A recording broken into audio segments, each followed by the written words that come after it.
Assalamualaikum warahmatullahi wabarakatuh. Bismillahirrahmanirrahim. Tabarakalladzi nazzalal furqana ala 'abdihi liyakuna lil 'alamin nadhira. Allahumma shalli wa sallim ala sayyidina Muhammadin wa ala alihi wa sahbihi ajmain. Amma ba'du. Yang sangat saya hormati Habib Hasan Toha Putra Al-Munawwar, Bapak Rektor, Bapak Direktur RSI, semua pengurus yayasan yang saya hormati, juga teman-teman baik yang putra maupun putri yang kami hormati. Niki ngaji bareng ya, terus ini buatan acara diskusi tapi acara nopo? Ngaji. Saya mau ngaji tentang ayat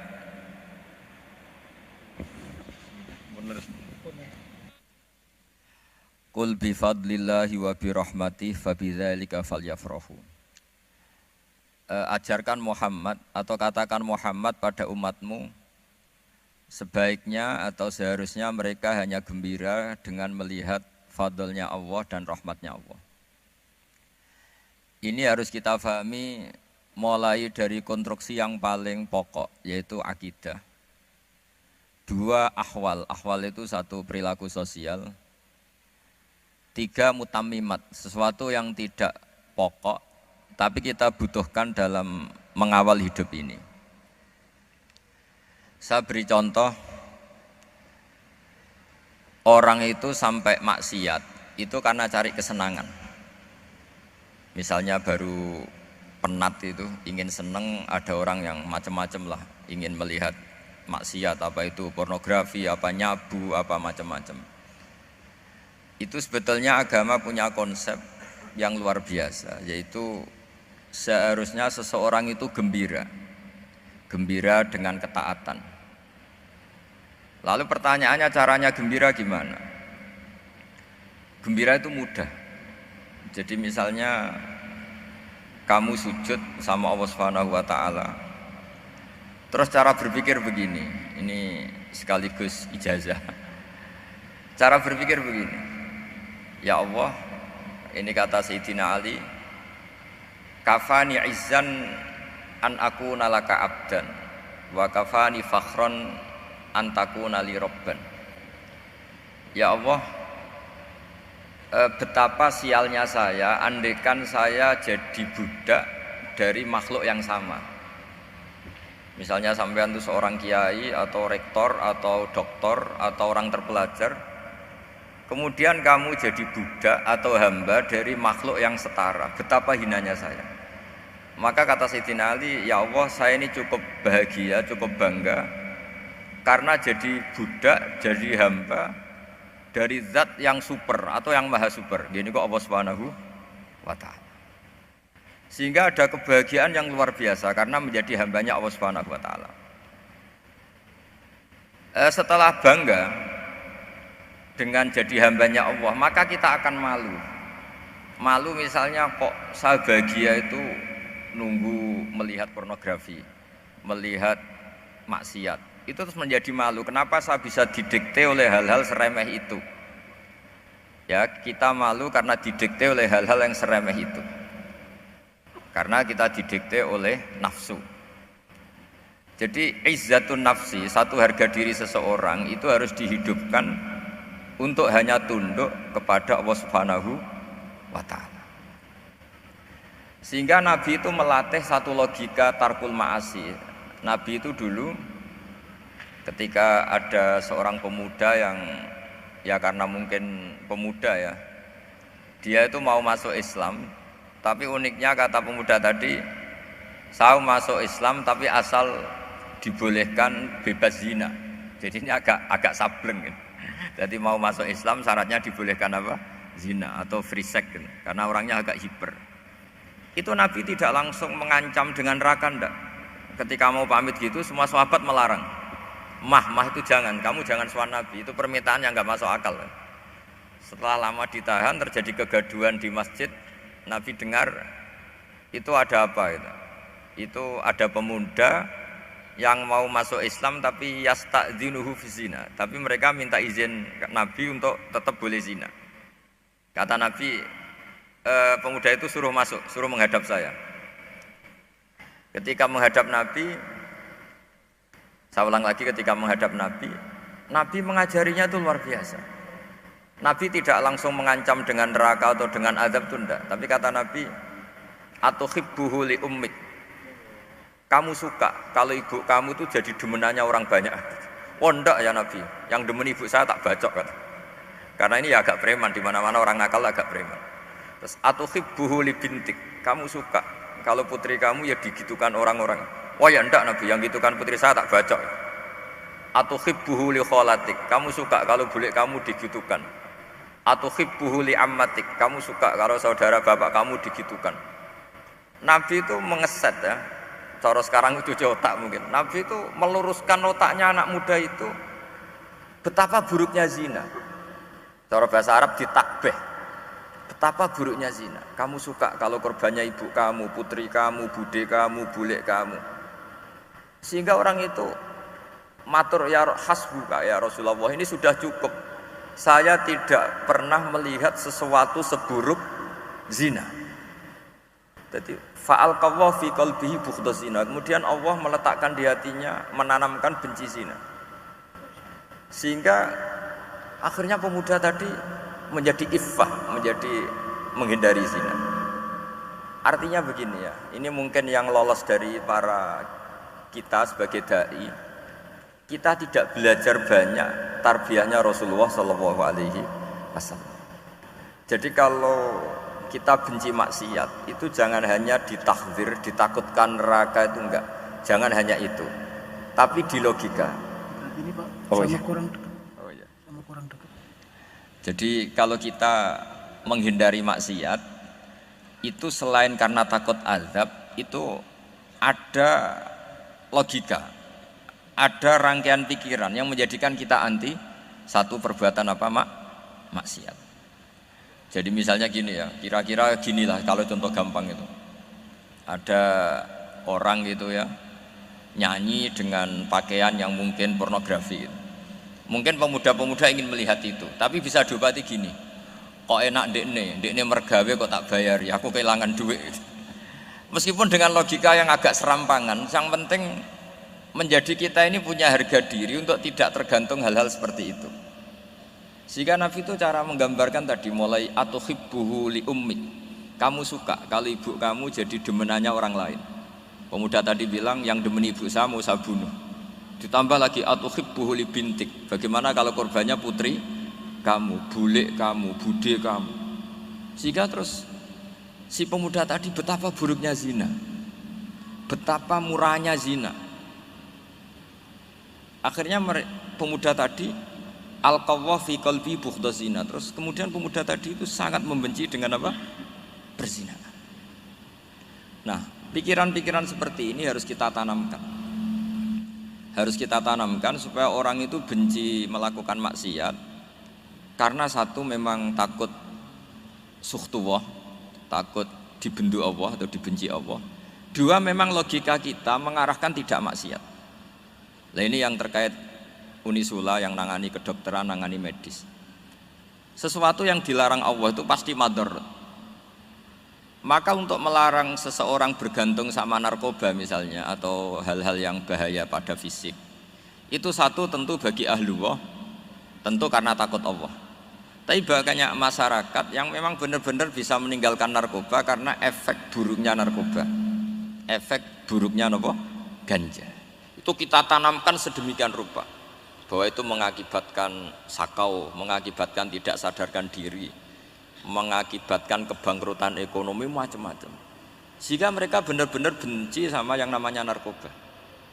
Jadi di antara manhajul Quran itu kalau mentakbih, memburuk-burukkan maksiat itu mesti dikritik innahu kana fahisyah, innahu kana fahisyata wa makta wa sa'a sabila, innahu kana fahisyata wa sa'a sabila, diulang beberapa kali. Sehingga dibutuhkan kecakapan untuk menganggap satu hal yang buruk itu fahsyah, sesuatu yang enggak rasional, sesuatu yang tidak positif, sesuatu yang pasti berdampak negatif. Sehingga kalau misalnya tadi dibacakan oleh Qori kuntum khaira ummatin ukhrijat linnasi ta'muruna bil ma'ruf wa tanhauna 'anil munkar.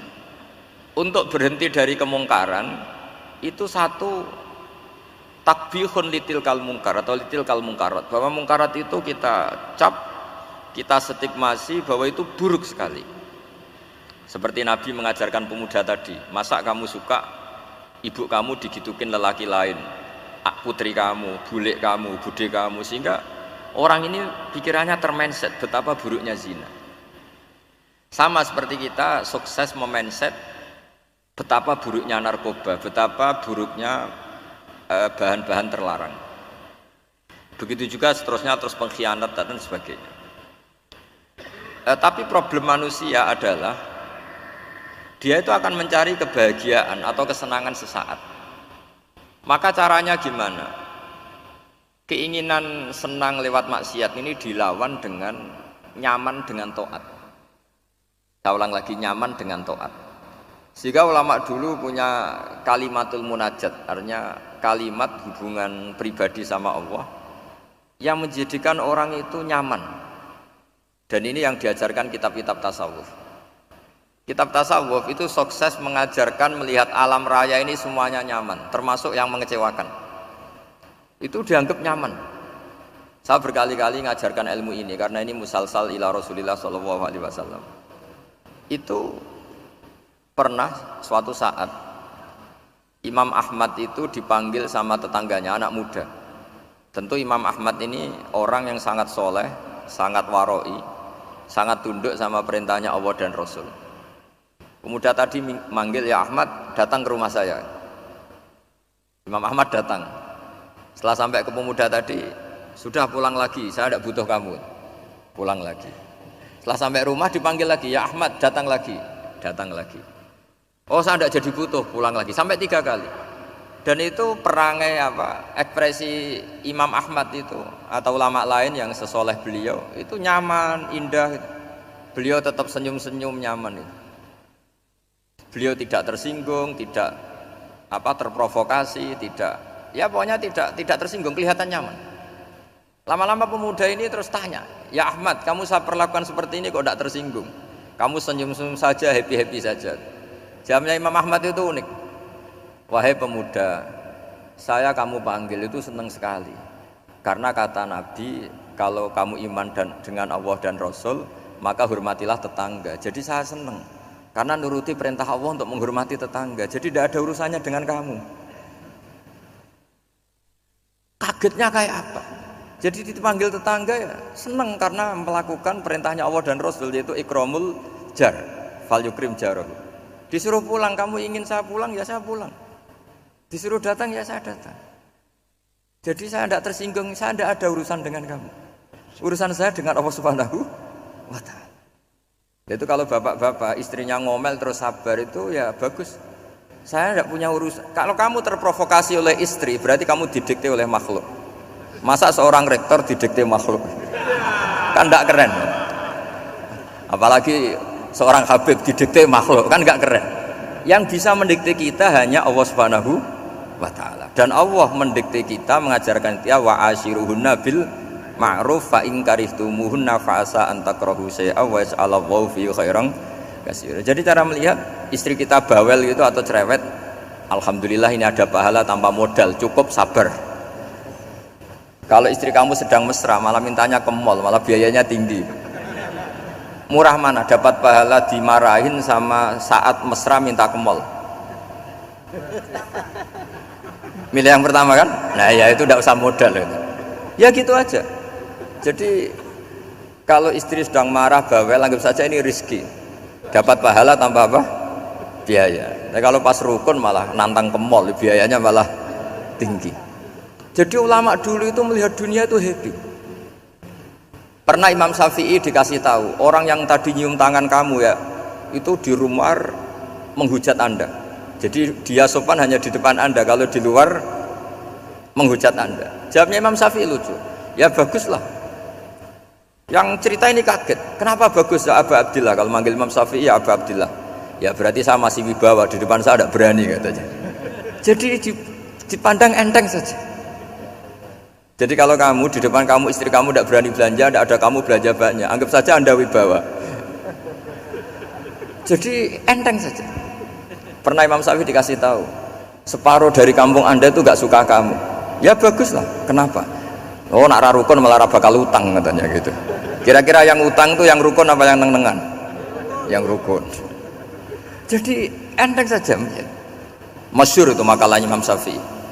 Waman asa'a ilaika faqad atlaqaka. Orang yang berbuat buruk sama kamu berarti membebaskan kamu. Kalau saya sedang nenengan sama Habib Hasan Toha Putra, beliau naik Alphard nggak nawarin saya sah karena baru nenengan. Tapi kalau sedang rukun malah harus repot mana? Rukun sama ndak rukun? Repot rukun sebetulnya. Jadi Imam Syafi'i itu happy saja. Kalau sedang rukun sama tetangga ya dianggap rukun itu satu kenikmatan, sedang tidak rukun ya dianggap satu kenikmatan. Jadi orang dulu itu serilek itu melihat dunia. Kalau kita kan enggak, ego. Wah saya ini suami kok dimarahin istri. Wah ini egonya bangkit. Padahal egonya bangkit itu ada kebodohan di situ. Yaitu seorang rektor didikte seorang istri, seorang makhluk. Apalagi kalau Anda daftar wali itu tidak akan jadi wali. Ini wali kok tunduk sama makhluk. Karena didikte apa? Makhluk. Maka Imam Ahmad ketika tetangganya bully gitu ya santai saja, beliau happy. Ketika pemuda tadi eskal janggal, kenapa kamu gak tersinggung ya Ahmad? Memangnya saya harus tersinggung gimana? Kan tak panggil tidak jadi, tak panggil tidak jadi. Hei pemuda, saya ini tidak punya urusan dengan kamu. Saya nuruti kamu karena perintahnya Allah. Saya senang melakukan perintah Allah, harus berbaik sama kamu. Sampai 3 kali. Jadi kebahagiaan ini pula yang harus kita latih dalam melakukan ketaatan. Tapi kalau kita sudah tidak bahagia dengan taat itu bahaya sekali.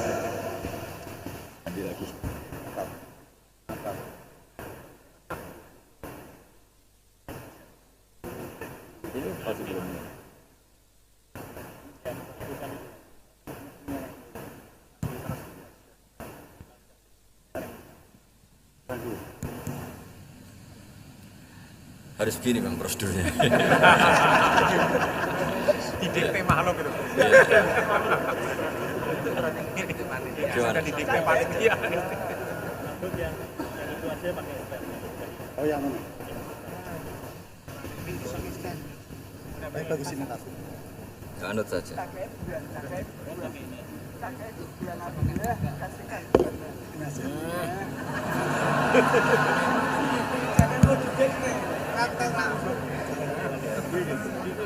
Ya. Sudah, ini sudah bisa. Oh,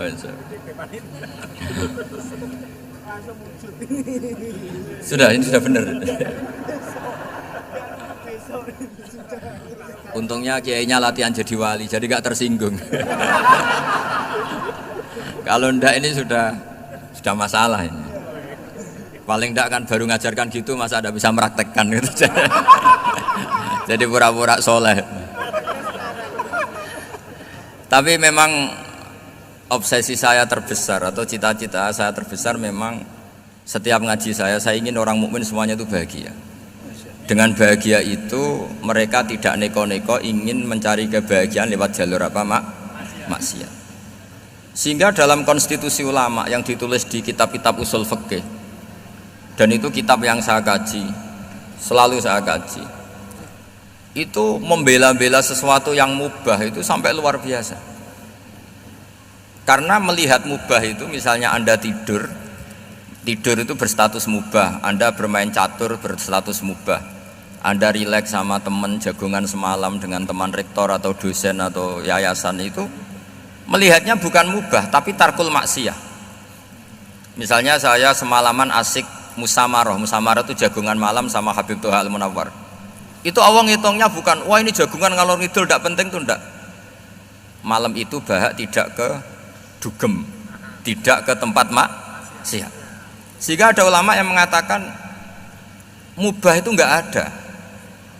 Saya ulang lagi, mubah itu enggak ada. Kan umumnya ulama bagikan wajib, ya kan, haram gitu. Terus diantaranya mubah, sunat, makruh. Ada ulama yang mengatakan mubah itu enggak ada. Kenapa logikanya begini? Itsma min mubahin illa wa yatahaqqaqu bihi tarku haramimma. Karena tidak ada mubah yang Anda lakukan kecuali saat itu pasti ditinggalkannya sebuah keharaman. Misalnya Anda sedang jagungan sama istri di luar, di rumah, asik di rumah semalaman. Mungkin bahas hal-hal yang ringan. Mungkin melihat sinetron atau apalah yang ringan. Tapi di situ terjadi Anda meninggalkan ke tempat-tempat maksiat. Sekarang ninggal maksiat itu wajib apa mubah? Wajib. Padahal Anda sedang melakukan mubah. Nah, itu dicatat oleh Allah itu tarkul haram, meninggalkan keharaman. Jika masyhur dalam cerita wali-wali itu, Abu Yazid yang seperti itu ibadahnya pernah tanya, "Ya Allah, lalu yang makomnya orang seperti saya siapa?" Karena beliau semalaman ibadah terus. Sama Allah dijawab, "Ya yang tidur di pinggir kamu itu." Abu Yazid, "Loh kok bisa ya Allah? Dia kan tidur terus." Ya kan dia tidur berarti meninggalkan keharaman. Wong sing potongan tukang maksiat itu apik turu apik melek kira-kira gitu. Apik turu. Timbang sama nak melek pola wis turu ae kira-kira gitu. Jadi enggak usah dipaksa tahajud, dipaksa qiyamul lail itu. Iya kalau qiyamul lail. Kalau dapat informasi, kesini ikut saya terus katut kan repot. Jadi perlawanan terhadap maksiat itu sebetulnya gampang dalam Islam karena tadi nggak ada sesuatu yang mubah kecuali saat dilakukan berakibat meninggalkan keharaman. Mudah sekali. Jika banyak orang jadi wali itu karena melakukan mubah. Itu ada orang jadi wali itu karena sering makan. Ya makan biasa itu. Karena ketika makan, ya Allah, betapa doifnya saya. Katanya saya presiden, katanya saya rektor, saya kiai. Ternyata kalau nggak makan tuh lemes. Apa hebatnya makhluk yang bergantung makhluk yang lain, yaitu makanan. Nah karena seperti itu terus dia allaja ilallah, terus dia sungkeman ning Allah. Betapa lemahnya saya. Sebab itu ketika Quran mengkritik dengan tanda kutip kemungkinan Tuhannya Isa bin Maryam, itu ngeritiknya sederhana Quran itu. Mal masih ibnu Maryam illa rasul qad khalas min qablihir rusul wa ummuhu siddiqah kana yaqulanit ta'am. Isa itu tidak Tuhan, wong dia makan gitu. Kamu kebayang nggak misalnya punya Tuhan, wah tadi Tuhan mampir ke rumah saya, dia lemes, setelah tak kasih makan sehat lagi gitu. Itu kan nggak kebayang gitu. Tapi Tuhan marung di rumah saya, lemes tak gratisin, kayaknya tidak punya uang gitu. Setelah makan wah gairah lagi. Kebayang nggak punya Tuhan seperti itu. Sehingga Quran kalau gojlok sederhana, karena yakulanit to'am. Sehingga wali-wali itu kalau makan itu sadar lemahnya dirinya, betapa dirinya tergantung makanan. Sesuatu yang tergantung itu artinya tidak hebat, tidak Tuhan. Jadi untuk menjadi wali, untuk menjadi dapat ridhonya Allah itu sebenarnya sederhana. Termasuk ada cara jadi wali yang agak kacau, tapi ini ya benar, asal niatnya benar. Misalnya Unisula besar, ya kurang besar lagi. Kita sudah punya uang, kurang banyak uang lagi. Itu Nabi Ayub, itu kan seorang nabi. Pernah diuji Allah, ini ada di Sahih Bukhari. Nanti kamu tanya, hadisnya sahih enggak? Ini ada di Sahih Bukhari. Kadang orang kota itu aneh, enggak ahli hadis tapi tanya, sahih enggak? Padahal andekan dibodoni sahih yang ngandel saja. Jadi kadang ya aneh. Oh enggak tahu kok tanya itu. Itu Nabi Ayub itu sudah kaya, pas itu sudah kaya, bukan cerita yang masih miskin, memang sudah kaya. Beliau di kamar dihinggapin satu belalang dari emas. Setelah belalang itu dikejar, ternyata yang jenis itu banyak, semuanya dari emas.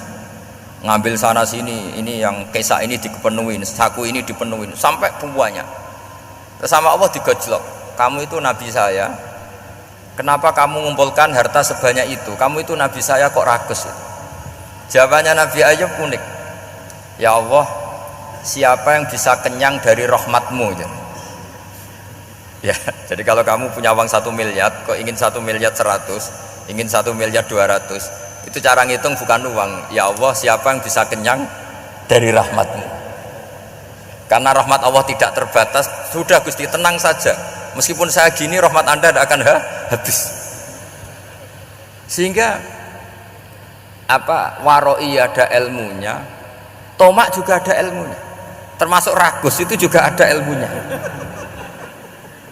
Misalnya begini, ini contoh rakus yang ada ilmunya begini. Ini saya beri contoh. Mungkin yang boleh niru orang-orang soleh, kalau nggak soleh jangan.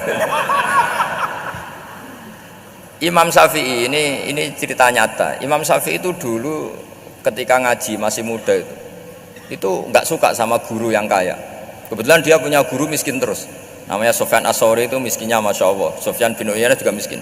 Jadi dia miskin, punya guru miskin terus. Sehingga idolanya ya sama guru-guru yang miskin. Suatu saat guru-guru ini menyarankan dia ngaji Imam Malik. Imam Malik itu kaya raya. Itu babutnya Imam Malik kalau diinjek itu mata kakinya tidak kelihatan saking halusnya. Kalah Indonesia lah kalah. Itu Imam Malik tuh gaya. Kalau ngaji di kursi tinggi terus pakai bukhur itu, pakai dupa Arab yang mahal itu. Pokoknya mewah kali Imam Malik. Terus dia mulai ini kiai kok kaya. Kemudian setelah beliau alim tanya, saya harus ngaji siapa setelah ilmu jenengan habis kira-kira gitu. Kata Imam Malik, sudah kamu tidak usah perlu ngaji saya, kamu sudah alim alama. Terus Imam Malik datang ke Baki. Zaman itu Baki itu semacam kayak rentalan ya, semacam Grab lah kalau dulu itu. Mana kafilah yang mau ke Irak gitu. Ya sudah terus, oh kita mau ke Irak, ini antar ke Muhammad bin Hasan As-Syaibani. Itu dibiayai sama Imam Malik. Grabnya ya dibayarin, itu kafilahnya itu ya dibayarin. Imam Syafi'i disangoni surrotan min dhahabin. Jadi satu kepes uang dikasihkan. Itu pernah tak hitung semurah-murahnya itu sekitar 60 juta. Imam Syafi'i mulai mikir, kiai yang saya kritik lomo, sing kiai miskin tak puji, gak pernah ngamal kan, tentu orang miskin kan. Setelah datang ke Muhammad bin Hasan As-Syaibani, beliau itu pakar usul fikih, muridnya Abu Hanifah. Beliau al-usuli, pakar usul fikih. Itu Muhammad bin Hasan As-Syaibani itu kalau ngitung emas, itu di ruang tamu. Uangnya miliatan, emasnya banyak. Dari kota ini dipindah ke kota ini, emas kalau ngitung di ruang tamu. Bukan di kamar, di ruang tamu. Imam Syafi'i tambah kaget. Imam Malik kayak gitu sudah saya soal, malah ini kaya raya. Setelah Imam Syafi'i kelihatan kaget, digojlek sama Muhammad bin Hasan As-Syaibani karena beliau senior. Atajabu min hadza, kamu aneh melihat ini? Iya. Kenapa? Ulama kok kaya raya. Terus kata Muhammad bin Hasan, ya sudah, uang ini tak kasihkan orang-orang fasik, binti gue demenan, gue nyabu, gue macam-macam. Oh jangan, nanti dipakai maksiat. Oh jenengan mawon sing suka. Semenjak itu Imam Syafi'i rubah mindset. Jadi kalau kampus ini ingin akreditasi A, ingin mulia, ingin apa, kamu ridho kalau yang punya prestasi seperti itu adalah orang-orang fasik. Ridho enggak? Enggak kan? Maka didoakan ini. Nah itu namanya berpikir secara usuli. Kamu jangan hanya nuruti karena berpikir waroi terus kamu benci kekayaan, benci pangkat, benci apa, enggak bisa seperti itu. Karena pangkat dan kekayaan ketika dikelola secara kesolehan maka akan menjadi energi positif yang luar biasa. Semenjak itu Muhammad bin Hasan As-Syaibani berhasil mendidik Imam Syafi'i. Sampai akhirnya keterusan Imam Syafi'i berpendapat kalau orang Islam bisa bikin rumah tingkat kok punya rumah reok itu haram kata. Akhirnya keterusan. Kalau bisa jadi bupati kok jadi ketua RT juga haram. Karena al-Islam ya'lu wala yu'la alaih. Islam itu luhur bukan bisa diluhurin. Sehingga rata-rata orang Syafi'iyah termasuk kiai-kiai Indonesia itu rata-rata ya agak-agak politikus. Ya agak-agak kedonyan, mungkin sebagian kedonyan tenan gitu. Karena enggak ridho gitu loh. Kalau kesempatan itu dikuasai orang fasik kemudian menjadi kekuatan maksi. Coba kalau bupati itu orang yang fasik. Kemudian programnya supaya rakyat seneng semalaman dangdutan yang purno misalnya, supaya rakyat seneng dibolehkan dugem, dibolehkan judi. Tapi kalau yang jabat orang soleh kan ada beberapa perda yang menolak penyakit apa? Masyarakat. Jadi kamu jangan melihat bahwa kepangkatan ini hanya sebagai alat korupsi, alat otoriter, enggak. Asal kena orang soleh, maka ini menjadi energi kesolehan atau energi positif. Sebab itu ketika Allah muji para nabi yang soleh, diantaranya disifati apa? Faqad ataina ala Ibrahim al-kitab wal hikmata, terusannya ayat wa atainahum mulkan azim. Dan Nabi Ibrahim dan keluarganya tak kasih kerajaan yang besar. Nah sekarang masih banyak orang yang cara pandang ngapain bikin unisula yang megah, ngapain berambisi punya akreditasi A dan sebagainya. Menyoal seperti itu salah secara usul fikih. Karena secara usul fikih kesempatan yang baik tentu harus diperjuangkan oleh orang-orang yang soleh. Karena ini supaya jadi otoritas yang positif. Itu dulu ada latihannya. Jadi orang dulu itu gampang sekali ketika milih miskin ditanya, kenapa miskin? Saya ingin hisab saya ringan. Tapi ketika mereka kaya yang soleh, supaya harta ini tidak dipakai orang yang nanti dipakai maksiat. Kita misalnya orang soleh kok mau pangkat, karena kita ada ridho kepangkatan itu dipegang orang maksiat, kemudian menjadi energi maksiat. Begitu juga seterusnya. Maka ulama dulu itu rileks.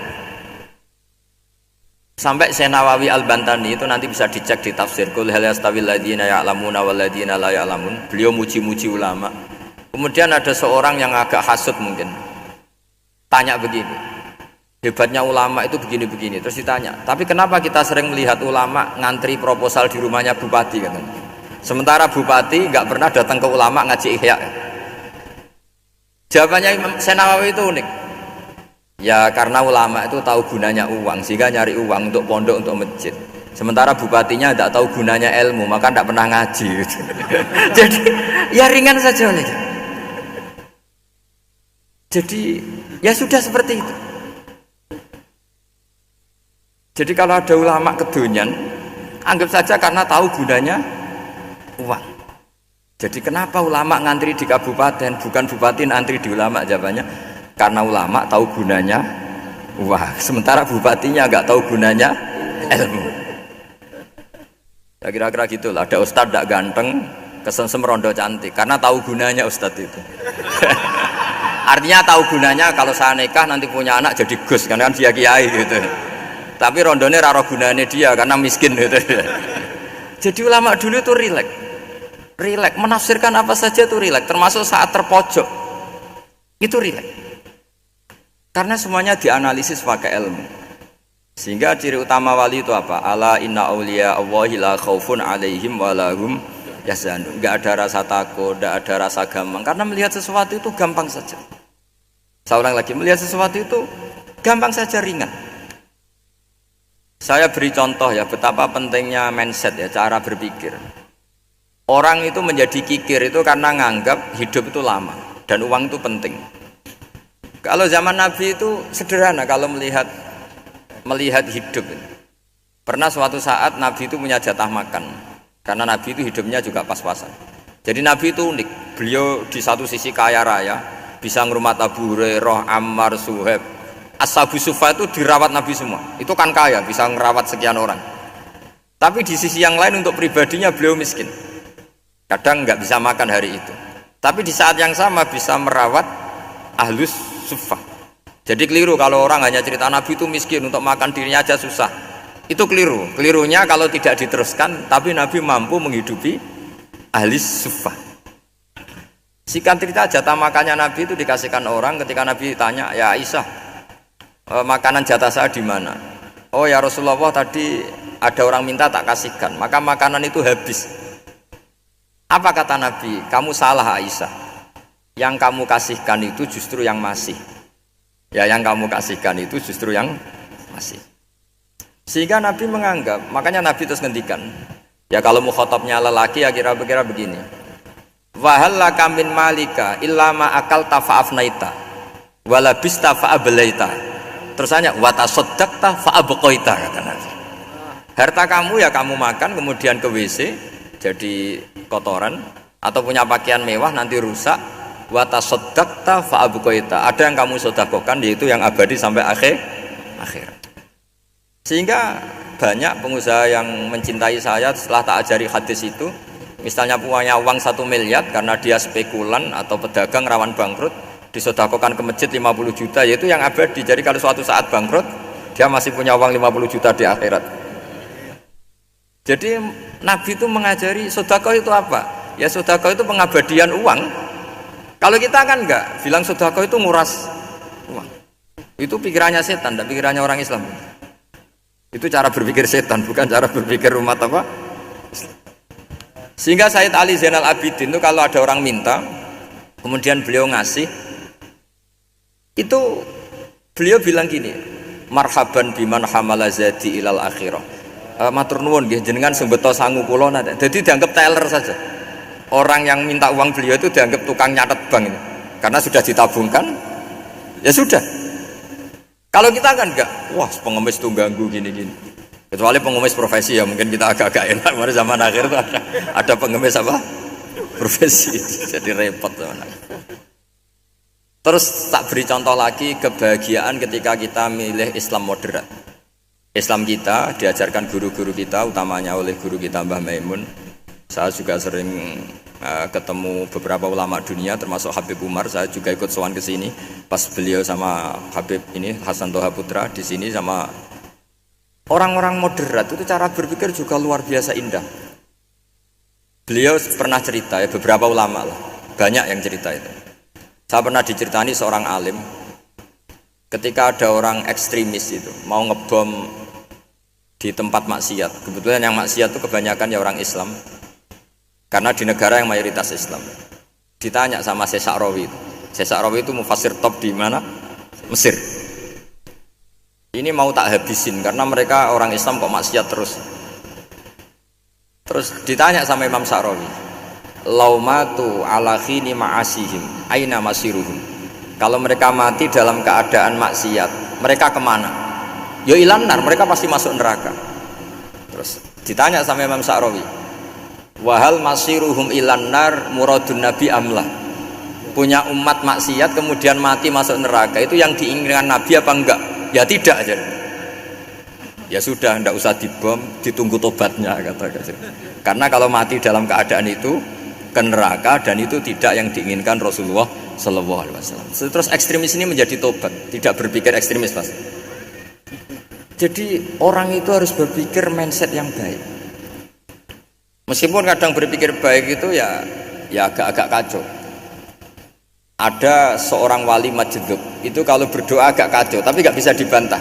Masyhur itu doa itu. Ini sekaligus ijazah, tapi kalau sebelum wali nggak boleh. Itu datang ke makamnya Rasulullah SAW. Terus doanya itu begini, ya Allah sekarang terserah engkau. Ya Allah sekarang terserah engkau. Jika saya kamu jadikan orang soleh, jika saya engkau jadikan orang soleh, maka surra habibuk, maka kekasihmu ini senang. Yang susah musuhmu yaitu setan. Tapi kalau engkau menjadikan saya orang fasik, maka yang susah kekasihmu, yang senang musuhmu. Jangan punya dua pilihan itu. Wah itu kan doa tapi kayak teror itu. Ya jadi berdoa di Raudhah. Wah itu pasti mandi itu karena agak-agak maksa Tuhan itu. Ya Allah engkau punya dua pilihan. Jika saya jadi orang soleh, maka kekasihmu ini senang. Musuhmu yang susah yaitu setan. Tapi jika saya jadi orang fasik, maka musuhmu yang senang, kekasihmu yang susah. Mohon terserah jenengan, mau menyenangkan kekasihmu apa menyenangkan musuhmu gitu. Kira-kira gimana? Kalau tertarik boleh doa itu dipraktekkan. Tapi kayaknya kalau copy paste itu gak keren apa? Jadi dulu orang itu muamalah sama Allah dan Rasul itu rileks. Rileks itu nyaman karena ya tadi kul bi fadlillah wa bi rahmati fa bidzalika falyafrahu. Sehingga Imam Izzuddin bin Abdissalam itu ngendikan innalladzina yarmunal muhsanatil ghafilat. Di antara kebaikannya ibu-ibu atau mbak-mbak ini harus berstatus ghafilat. Perempuan-perempuan pelupa. Ghafilat itu pelupa. Pelupa dari kenikmatan maksiat sehingga mereka dengan taat. Misalnya ada ibu-ibu atau mbak-mbak atau juga bapak-bapak tahajud, kemudian nyaman dengan tahajud itu. Kira-kira terbersit enggak ingin maksiat? Enggak kan, karena sudah nyaman dengan tahajud, dengan taat. Maka dibutuhkan kenyamanan dalam beribadah. Sebab itu ala bidzikrillahi tatmainnul qulub. Makanya saya termasuk kiai yang setiap ngaji itu happy, seneng. Karena ini untuk kampanye. Senang dengan ngaji, dengan taat itu sudah luar biasa. Kayak apa kalau mereka senangnya kalau nunggu melakukan maksiat. Jadi termasuk bentuk perlawanan kita terhadap maksiat adalah usahakan kamu tuh bahagia, senang dengan taat. Istiqnas billah, mu'anasah billah, farah billah, itmi'nan tumakninah billah. Sehingga ini mencukupkan kita tidak berkebutuhan maksiat. Meskipun kita ya manusia, pasti suatu saat atau sudah pernah maksiat. Serah usah diceritakno lah, niku wis mesti gitu. Lah orang-orang dulu itu orang yang sukses mengelola bahagia ma Allah wa billah walillah. Sehingga wali-wali dulu itu jadi wali itu tidak mesti karena ibadahnya banyak, itu enggak. Mereka orang yang ibadahnya itu biasa sekali. Ulama-ulama dulu ibadahnya biasa sekali. Tapi qulubuhum ma Allah, hatinya itu ma Allah. Itu ada seorang wali itu jadi wali, Umar bin Abdul Aziz yang dikenal khamisul khulafa.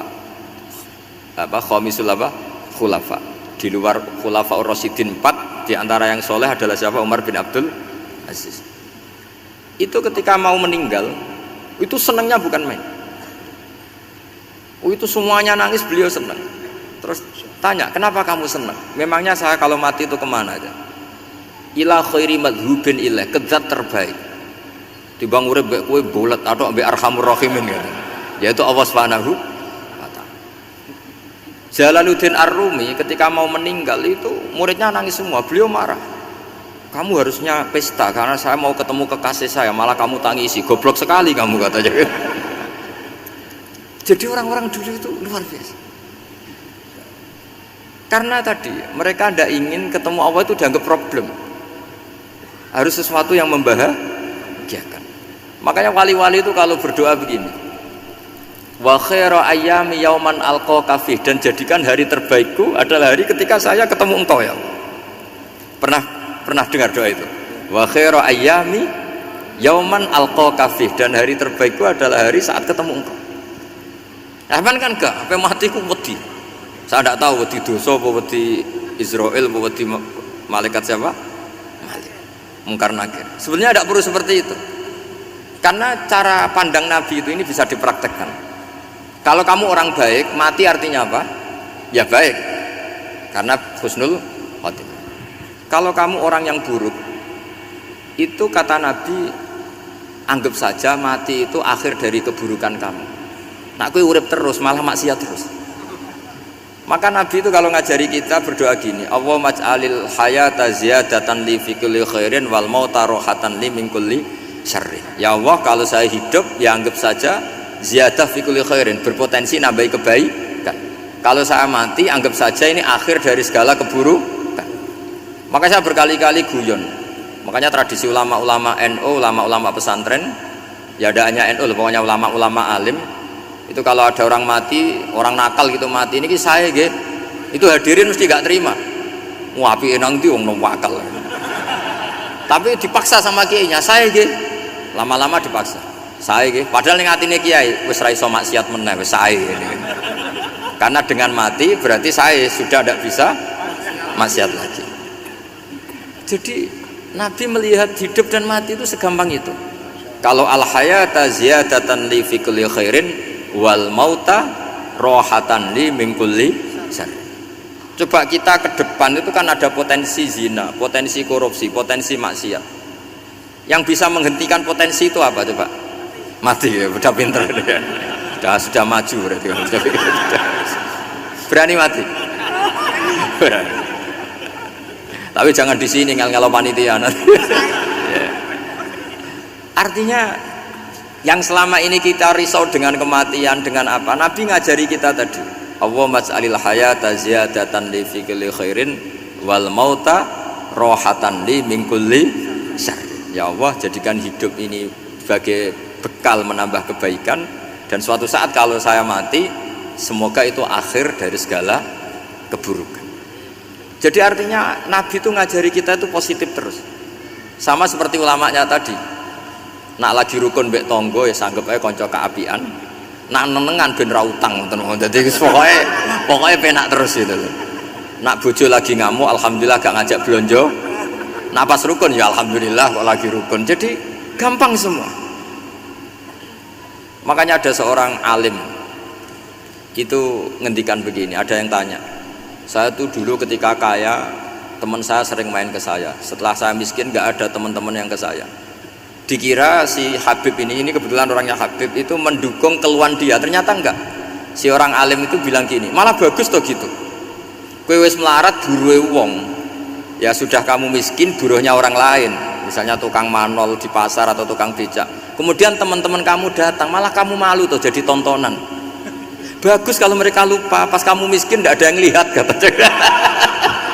Jadi apa ya, dianggap enteng saja gitu. Akhirnya orang ini nggak jadi ngeluh.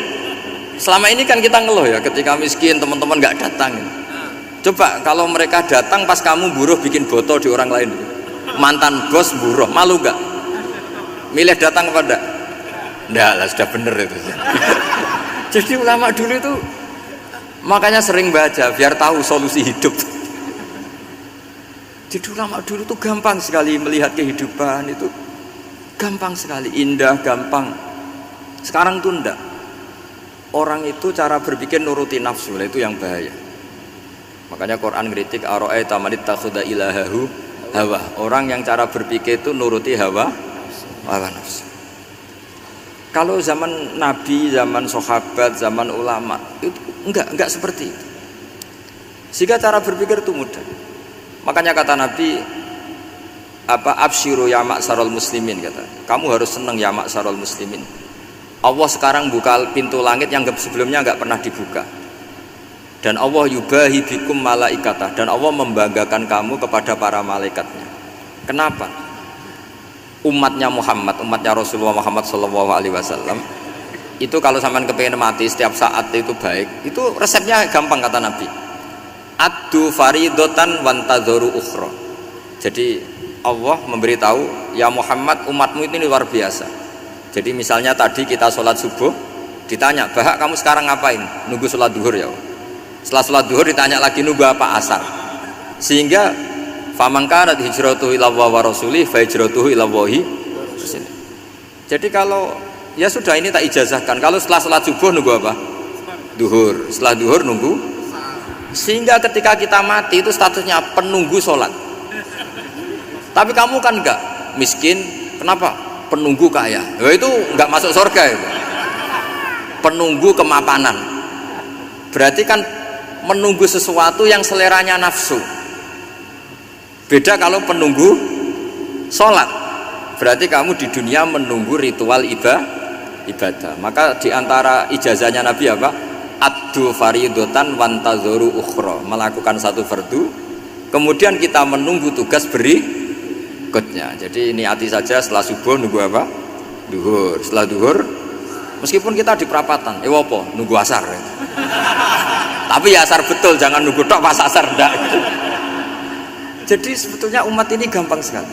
Jadi diantara kebanggaan Allah, yubahi itu Allah bangga dengan malaikatnya adalah umat ini adalah addu faridotan wantadzoru ukhra, melakukan satu fardu kemudian menunggu fardu yang lain. Dari mengkhidmati kampus, ingin mengkhidmati masyarakat, dari satu masyarakat lokal Semarang menjadi sampai sekarang sampai Banjarmasin, Unisula mau bikin kampus di sana terus gitu. Dari satu tugas ke tugas yang lain. Makanya Islam diajarkan setelah satu tugas selesai, faida faruhtafan. Jadi sehingga hidup kita itu dinamis, dari satu kebaikan menunggu kebaikan lain, dari satu kebaikan menunggu, sehingga hidup kita ngapain? Nunggu satu kebaikan. Ini sudah masuk faman kanat hijratuhu ila Allah wa rasulih fa hijratuhu ila Allah wa rasulih. Sehingga bayangkan kalau kita direkam Allah, Gusti kula ampun mati nak dereng sugih, wis melarat puluhan tahun, sakit, nunggu sesuatu sing sifatnya nafsu, kepengin sugih tok jak cukup, tahu burono wong sing tahu ngenyek ndekne lho, itu kan urung-urung wis dendam. Saya belum mau mati sebelum kaya dan buruhkan orang yang pernah melecehkan saya. Wis ngono akhirnya mati urung sugih. Berarti wis fakir matine hasud. Mau itu ngenes dunia akhirat kan kira-kira seperti itu. Kamu santai aja kalau fakir, berarti meringankan hisab karena ada banyak harta. Yang mau dihisab papanya enggak punya apa-apa. Jadi saya mohon sekali ya, Islam itu mengawal kebahagiaan. Sebab itu sampai bahagia itu menjadi perintah Islam, kul bi fadlillah wa bi rahmati fa bidzalika falyafrahu. Karena dengan bahagia bitaat diharapkan orang Islam itu tidak bahagia atau cari kesenangan lewat jalur maksiat. Sehingga ciri utama wali apa? Ala inna auliya Allahi la khaufun 'alaihim wa lahum yahzanun. Sehingga ulama dulu itu rileks-rileksnya, termasuk yang saya ceritakan tadi, Imam Ahmad, Imam Syafi'i, itu melihat apa saja rileks. Ya tadi kalau disenangi orang ya barokah, punya kawan kebaikan.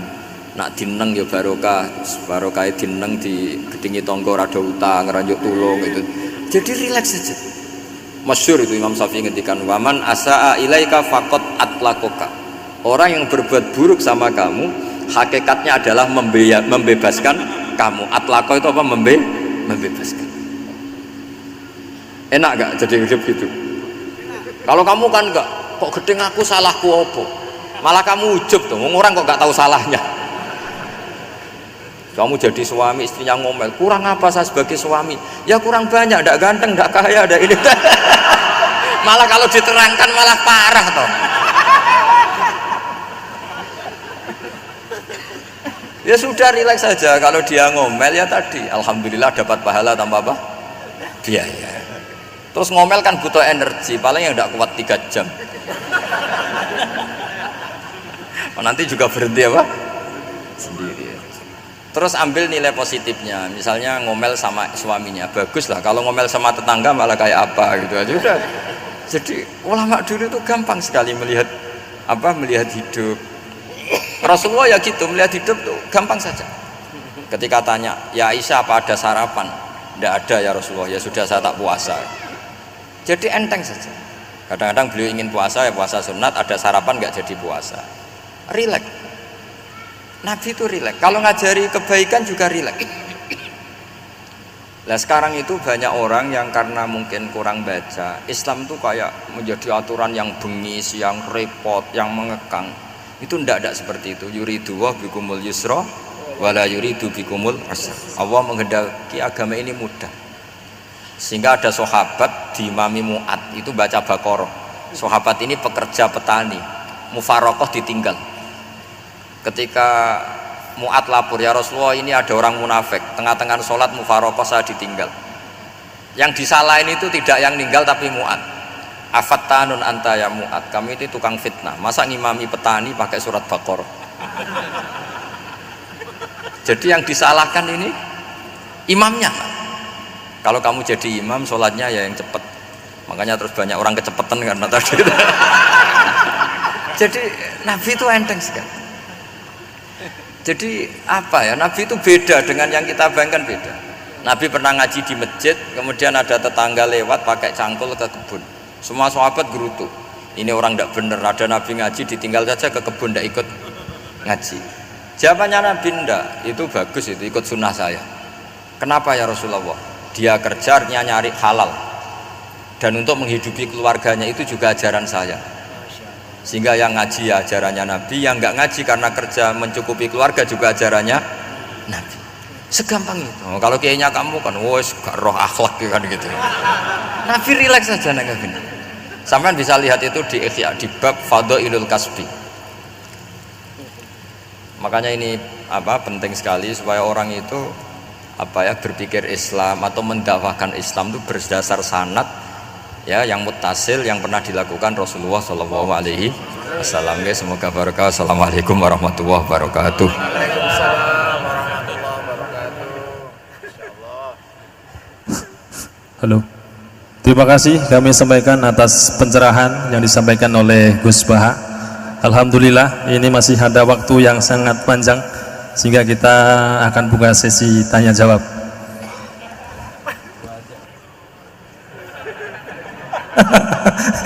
Hanya 2 penanya. Monggo siapa yang mau nanya? Kang Mujib. Ibu?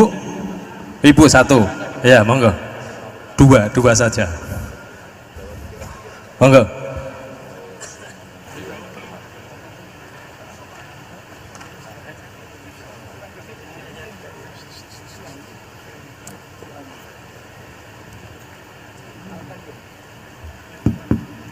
Assalamualaikum warahmatullahi wabarakatuh.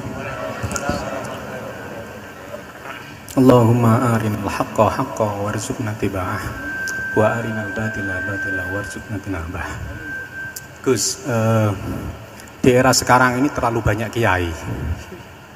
Jadi saking banyaknya kita yang awam ini bingung mana kiai yang benar, yang betul-betul benar menurut Allah, mana yang seperti nampaknya benar tapi ternyata itu tidak seperti yang diinginkan Allah. Jadi cara pandang panjenengan ini bagi saya sudah luar biasa mencerahkan sekali.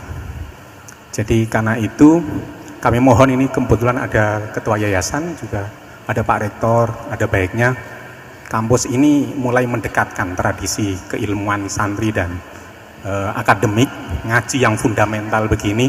Saya usul itu Bu, bagaimana 1 bulan sekali lah Gus Bahak kerso ke Semarang. Itu yang pertama. Yang kedua, saya juga termasuk orang yang gelisah dengan realitas sekarang. Saya juga mau ngajukan permohonan kepada Gus Bahak. Permohonan yang paling ini, mbok jenengan nulis 1 buku, saya muslim saya happy gitu loh. Ini kayaknya pas banget ini. Jadi ben ora kok serius banget beragama saiki iki abot banget gitu. Itu yang ketiga, ini penting sekali bagi kita orang-orang tua. Zaman saiki golek anak iso ngalim kok Gus Bahak angel. Jadi saya ingin tolong Gus Bahak ceritakan sejujur-jujurnya bagaimana orang tua jenengan didik sejak kecil sampai iso koyo sampean sakniki. Cekap saya kira. Assalamualaikum warahmatullahi wabarakatuh.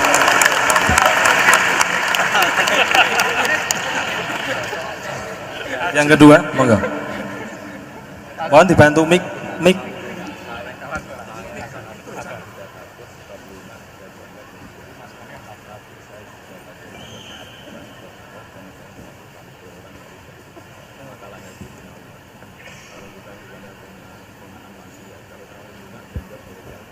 Assalamualaikum warahmatullahi wabarakatuh.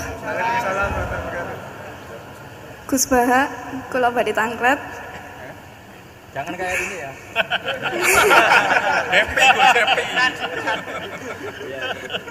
Untuk perempuan, hakikatnya menutup aurat niku pripun? Soalnya kula gadah teman niku rata-rata santri tapi kok mboten menutup aurat secara sempurna. Nah, kula pengen ngertos ilmune niku sing jelas pripun. Sampun.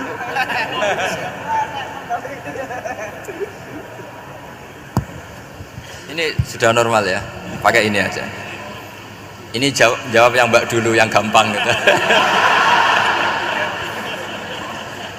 Ya yang jelas itu satrul aurat itu ada yang fisik ya, kayak menutup aurat dalam mazhab Syafi'i kita tahu auratul mar'ah fis sholat itu ada pengecualian ilal wajah wal kafen.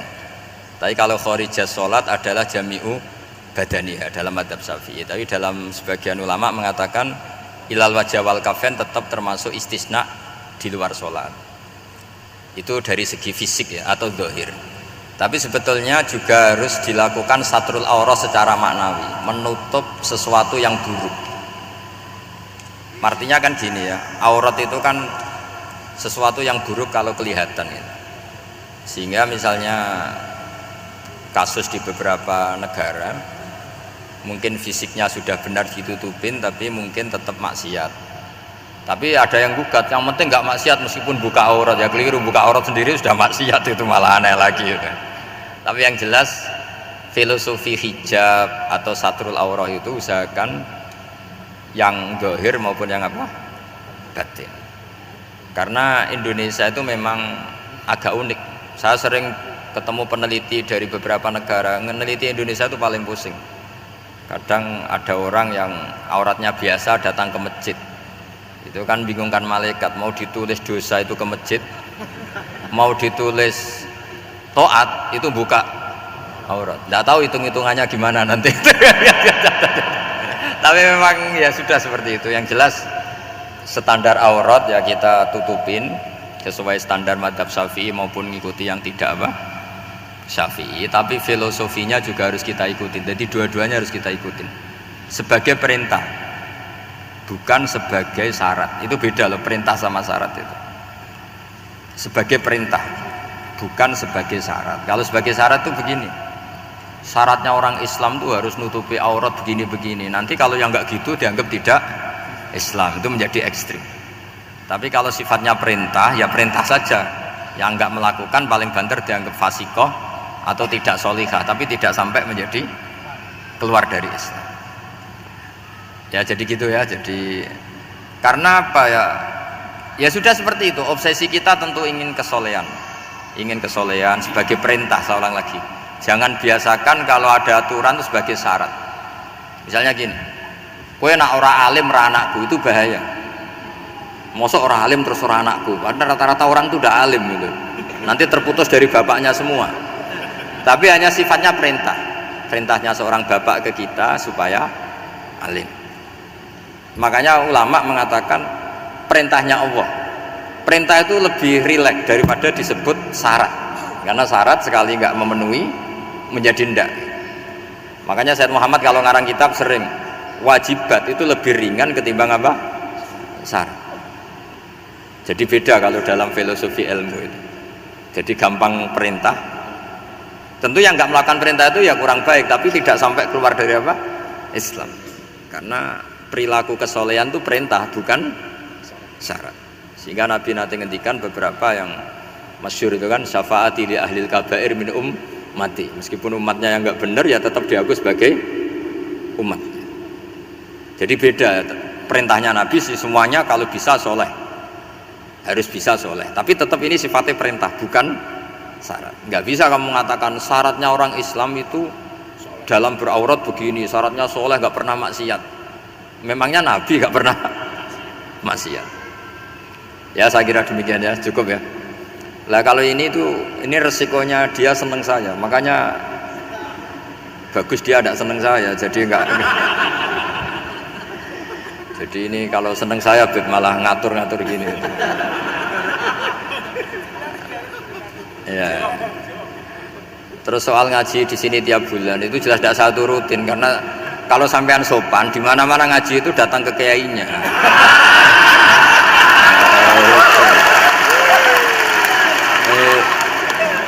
Itu kalau Imam Malik ada pertanyaan kayak anda dimarahin, al ilmu yu'ta la ya'ti. Jadi sumur itu tidak tangin, bukan sumurnya dipindah. Ini enggak sopan sekali.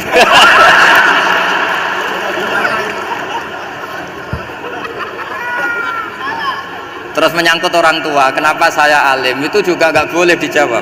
Rata-rata orang itu udah alim, masa orang tua seluruh Indonesia salah? Itu ada hikmahnya sendiri. Saya kali-kali ngaji, bodoh itu barokahnya banyak. Coba barokahnya orang bodoh, akhirnya nempat di pedalaman Kalimantan, Sulawesi, akhirnya bikin masjid di situ bikin. Kalau dia alim mungkin jadi ketua MUI di Jakarta, nggak akan punya desa binaan. Jadi Allah mendesain ini sudah sempurna, sudah tidak usah protes, sudah begitu aja. Coba ada orang alim alamah, kira-kira itu kan nggak akan di pedalaman Kalimantan, Sulawesi. Barokahnya santri rodok bodoh itu akhirnya kerja di dalam hutan, kerja di kampung-kampung, akhirnya agama ada di mana?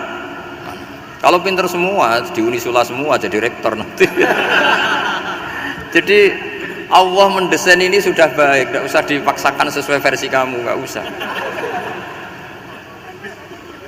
Jadi ya sudah, memang seperti itu. Jadi dulu zaman sahabat itu, saya cerita sedikit.